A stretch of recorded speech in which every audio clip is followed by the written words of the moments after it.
Dans l'univers de YouTube, MrBeast est un nom bien connu et ses vidéos extravagantes font souvent le buzz. Cependant, ces derniers temps, il semblerait que ses contenus soient de plus en plus controversés. Une récente vidéo a choqué beaucoup de gens et pourrait être une supercherie. En effet, des preuves ont été incluses dans la vidéo par MrBeast lui-même. Tout d'abord, dans cette vidéo, Amy alia MrBeast se fait enterrer vivant dans un cercueil sous plusieurs tonnes de terre.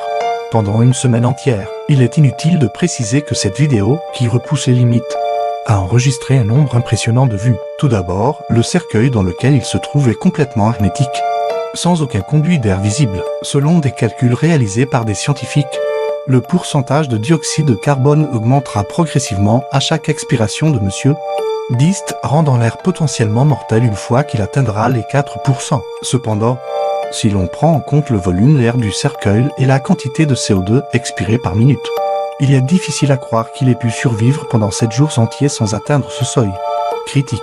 Il est étonnant que cette question cruciale n'ait pas été abordée dans la vidéo, ce qui donne lieu à des doutes quant à l'authenticité de la situation présentée. Ensuite, il est important de mentionner que je n'ai trouvé aucune mention explicite de la supercherie dans les commentaires de la vidéo ailleurs. Cela soulève des interrogations compte tenu de la popularité de MrBeast en tant que plus gros youtubeur du monde. Si cette vidéo était réellement authentique, il est peu probable qu'une mouche ait pu entrer dans le cercueil lors de sa fermeture, et que personne ne l'ait remarqué. Cela me laisse penser que les parties à l'intérieur du cercueil ont pu être tournées en studio. En examinant attentivement la vidéo, on peut remarquer dès le premier jour une blessure sur le bras gauche de MrBeast. Ce qui est étrange, c'est que cette blessure ne semble pas évoluer au fil de la semaine. Si l'on suppose que certaines parties de la vidéo ont été tournées en studio pendant 1 ou 2 jours, cela pourrait expliquer cette incohérence. Ainsi, les scènes montrant MrBeast dans le cercueil pourraient avoir été filmées en studio, justifiant pourquoi sa blessure ne guérit pas.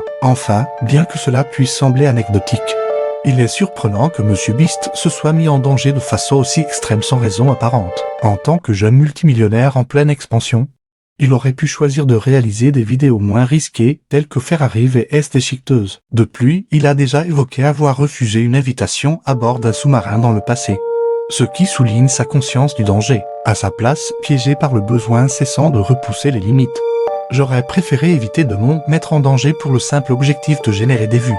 Je vous remercie d'avoir regardé cette vidéo. N'oubliez pas que je lis maintenant tous vos commentaires. Abonnez-vous et à bientôt pour de nouvelles vidéos.